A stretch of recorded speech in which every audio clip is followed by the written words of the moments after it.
بسم اللہ الرحمن الرحیم۔ ناظرین السلام علیکم۔ میں پیر سید فخر کاظمی چشتی گدی نشین حضور غریب نواز خطیب الاولیاء آپ حضرات سے مخاطب ہوں۔ جیسا کہ پچھلی مرتبہ آپ کو سرکار غریب نواز کی سوانح عمری بیان کرتے ہوئے میں اجمیر شریف تک پہنچ گیا تھا۔ حضرت سرکار غریب نواز اولیاء مسجد میں بیٹھے اور اس کے بعد آنا ساگر کی پہاڑی پر آپ چلے گئے اور وہاں جا کر چلہ کشی کی اس گفا میں رہنے لگے۔ تو وہاں آس پاس مندر تھے اور ان مندروں میں لوگ پوجا پاٹ کرتے تھے۔ ایک مرتبہ آپ نے دیکھا کہ کچھ لوگ ایک پتھر کی بنی ہوئی گائے کی پوجا کر رہے ہیں۔ تو آپ نے پوچھا کہ بھئی اس کی پوجا کیوں کر رہا ہو؟ یہ بھگوان ہے، خدا ہے، کیا تمہاری مقصد مراد پوری کر سکتا ہے؟ تو انہوں نے کہا ہاں ہمارا بھگوان ہے، ہماری منت پوری کر سکتا ہے، مقصد مراد پوری کر سکتا ہے۔ یہ شیو جی کی کا واہن تھا، یعنی اس پر سواری کرتے تھے۔ تو شیو جی نے اس کو وردھان دیا ہے اور یہ جو ہے گو ماتا کہلاتی ہے، اس کو نندی بھی کہتے ہیں۔ تو آپ نے کہا جب یہ بھگوان ہے تو کیا اپنی مرضی سے تم کو دودھ دے سکتی ہے، یا اپنی گردن ہلا سکتی ہے، یا کان ہلا سکتی ہے، یا آنکھیں بند کر سکتی ہے، یہ چل سکتی ہے کہ نہیں؟ یہ کیسے کرے گی؟ یہ تو پتھر کی مورتی ہے۔ جس کو پتھر نے بنایا، پتھر کو جس نے بنایا وہ خدا بندہ قدوس ہے، وہ اللہ ہے، اور تم نے اس کے اندر اس کو خوبصورت بنائی گھڑ کر کے، ہاتھ سے گھڑائی کر کے، لہذا یہ خدا نہیں ہو سکتا، اللہ نہیں ہو سکتا۔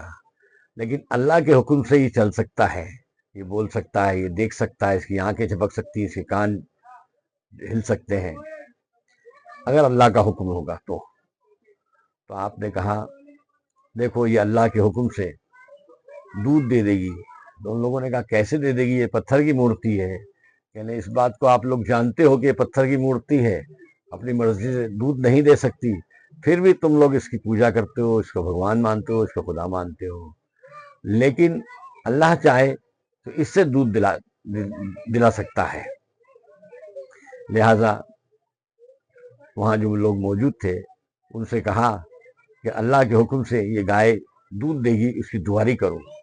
وہ لوگ کہتے ہیں نہیں نہیں، تو اس میں سے ایک لڑکی بچی تھی، وہ گئی اور جا کر کے دودھ دعاری کرنے لگی۔ تو آپ نے بسم اللہ کر کے اس کا ہاتھ لگوایا اور کہا، دودھ دینا شروع کر دیا۔ اس پتھر کی گائے کے اندر سے بچڑے میں سے دودھ نکل آیا۔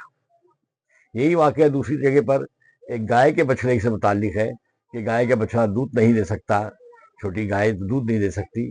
تو آپ نے اس بچی سے کہا جائے اس کے دودھ نکال، تو دودھ نکل آیا۔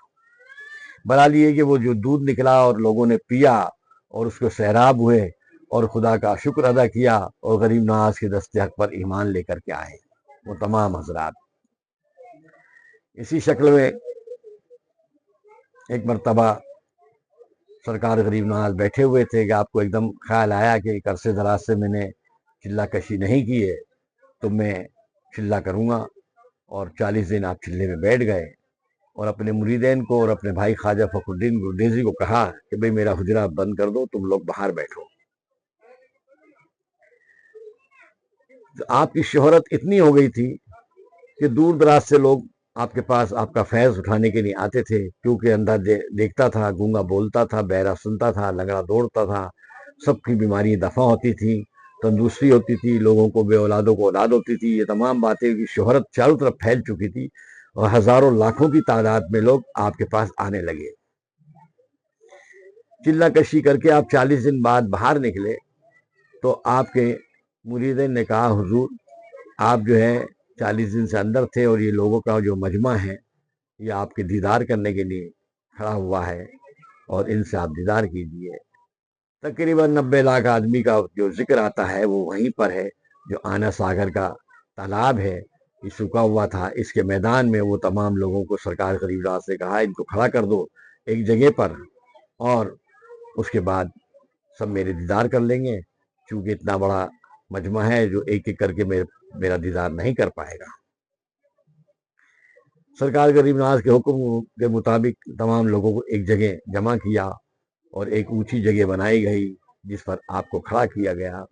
اس پر آپ کھڑے ہو کر کے جب سب کو طرف دیکھے، سب نے سرکار غریب نواز کے دیدار کیے، چہرہ مبارک دیکھا، نورانی چہرہ تھا، وہ دیکھتے ہی سب نے کلمہ پڑھا، لا الہ الا اللہ محمد رسول اللہ۔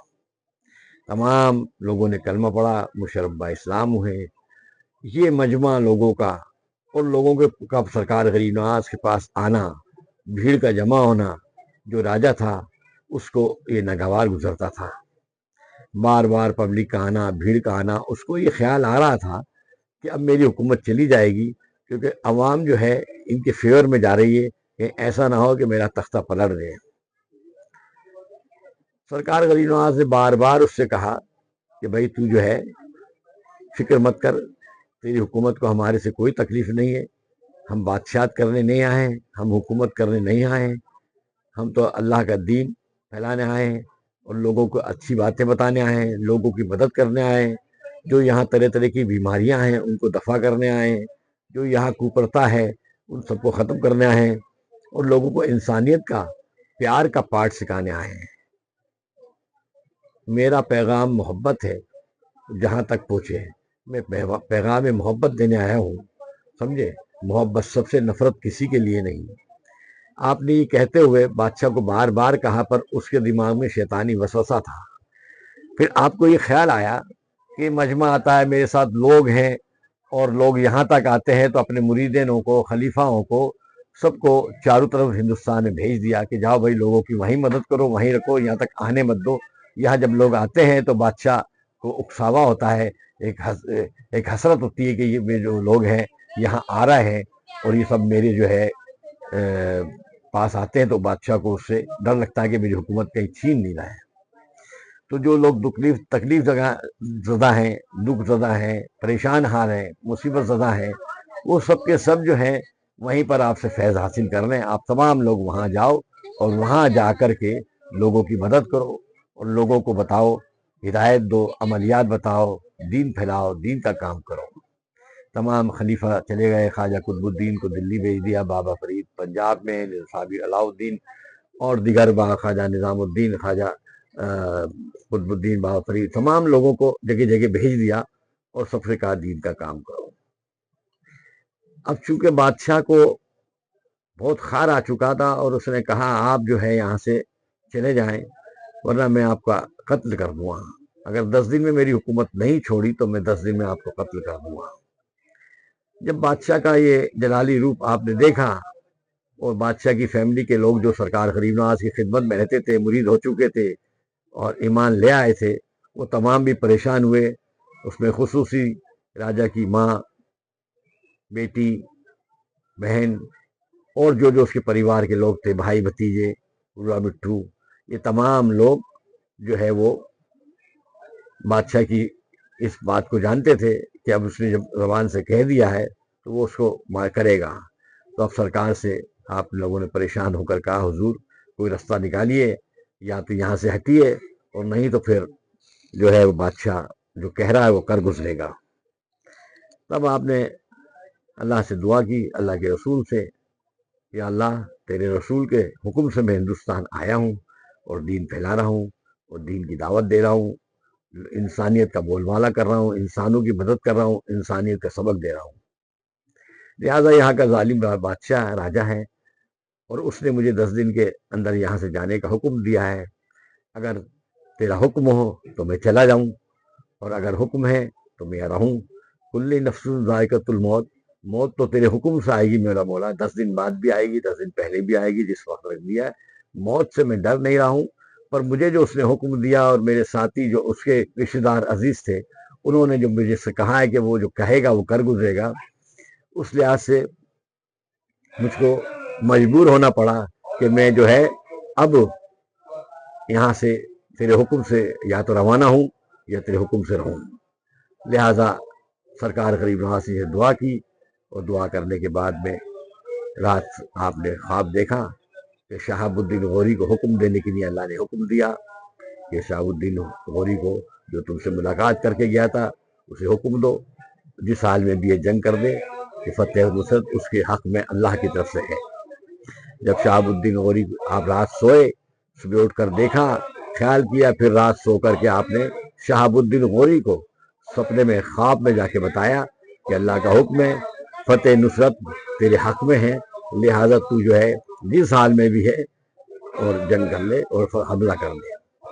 شہاب الدین غوری جو ہے وہ سرکار غریب نواز سے ملاقات کر چکا تھا لاہور میں، کیونکہ یہاں سے ہار کے جا رہا تھا، اس لحاظ سے وہ پہچان گیا اور صبح اٹھ کے اپنے لاؤ لشکر کو تیار کیا کہ بھائی ہندوستان میں حملہ کرنا ہے، مجھے سرکار غریب نواز جو بزرگ ملے تھے لاہور کے اندر ان کا حکم ہوا ہے اور ان کے حکم سے اللہ تعالیٰ ہمیں فتحیابی دے گا، اللہ کا حکم ہوا ہے، ان کو خواب میں بتایا گیا ہے، لہٰذا مجھے بھی خواب میں انہوں نے آ کے بتایا ہے تیاری کرو۔ اس طریقے سے شہاب الدین غوری نے تیاری کی اور ہندوستان پر حملہ کرنے کے لیے اپنی فوج تیار کی اور پانی پت کے میدان میں اپنا لشکر لے کر کے آ گیا۔ الحمدللہ رب العالمین۔